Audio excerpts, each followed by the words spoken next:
जैसा कि अतुल जी ने बताया, मेरा नाम है कुलदीप रंगीला। मेरी समस्या ये है, ये कवि मित्र मुझे कहते हैं कुलदीप रंगीला, पर मेरी समस्या ये है कि नाम रंगीला पर ऊपर वाला मेरे को रंग देना ही भूल गया। साहब ये ऊपर वाले की मिस्टेक है, नाम रंगीला पर मुझे रंग देना भूल गया। कई लोगों की समस्या होती है कि उनको बाल देना भूल गया। और हिंदुस्तान में ये जो गंजे होते हैं, हालांकि मेरे कविता का किसी भी जीवित या मृत व्यक्ति से कोई संबंध नहीं है, पर फिर भी किसी के निजी जीवन से मेल खाती है तो उसके लिए लेखक की कोई जिम्मेदारी भी नहीं है। साहब मैं गंजों का बहुत सम्मान करता हूँ, क्योंकि हिंदुस्तान में ये जो गंजे होते हैं ये दो प्रकार के होते हैं। एक होते हैं पूर्णगंज, जिनका पूरा मैदान ही साफ होता है। दूसरे होते हैं अर्धगंज, जिनका बीच का मैदान साफ, दोनों तरफ थोड़े थोड़े बाल। इनको देखो तो ऐसा लगता है जैसे खाली बस में दोनों तरफ सवारियां लटक के जा रही हो।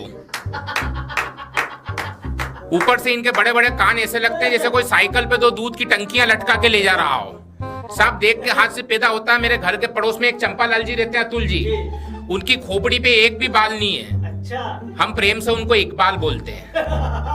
उनका 8 साल का लड़का उनकी खोपड़ी पे ट्रक चला रहा, नकली। आप ये मत समझना कि दादाजी को उठाया और ट्रक के नीचे डाल दिया। ट्रक लेके शुरू हो गया, वाई वाई। वो 5-7 मिनट तो क्या दादाजी को आनंद आए। फिर जो ट्रक के छोटे छोटे काले काले पहिए होते हैं वो दादाजी को गड़ने लगे, तो दादाजी जोर से चिल्लाए, क्यों रे क्या कर रहा है? बोले कुछ नहीं दद्दू, ट्रक चला रहा हूँ। बोले क्यों रे, ये कोई ट्रक चलाने की जगह है? बोले दद्दू दद्दू, ये हिंदुस्तान का एकमात्र ऐसा हाईवे है जिसपे एक भी टोल टैक्स नहीं है। साहब ये आनंद है, कवि लोग कहीं से भी आनंद उठा लेते हैं। और हम तो क्या है, कलम कैफे के इस मंच पर हैं, हम कवि सम्मेलन के मंच पे होते हैं। जब तक हम राष्ट्रीय स्तर के कवि होते हैं, मंच के नीचे कोई हमसे टोस का भी नहीं पूछता है। ये स्थितियां। पिछले दिनों मेरे को जोधपुर कवि सम्मेलन में जाना था। नागपुर नागदा जंक्शन से मेरे को ट्रेन पकड़नी थी। और आपको मालूम है नागदा जंक्शन कौन है? नागदा जंक्शन माइकल जैक्सन का छोटा भाई है। साहब 4:10 पे वहां पे मेरी ट्रेन थी। ट्रेन जैसे ही आई, ट्रेन में मैं घुसा, मेरे पीछे 2-4 और घुसे। अब पीछे से धक्का आया, वही धक्का मैंने आगे वाले को फॉरवर्ड किया।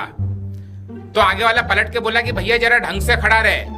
मैंने कहा मैं तो ढंग से ही खड़ा हूं, पर शायद तुमको जानकारी नहीं है, मैं राष्ट्रीय स्तर का कवि हूं। लेकिन साहब उसने जो जवाब दिया, उस जवाब के लिए आप पूरे देश के 265 राष्ट्रीय स्तर के कवियों के सम्मान में ठहाके लगाना।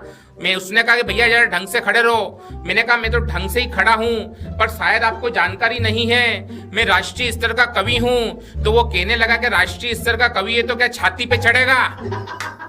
साहब ये स्थितियां हम कवियों के साथ में हो जाती है। हमारे साथ घटनाएं नहीं दुर्घटनाएं होती है।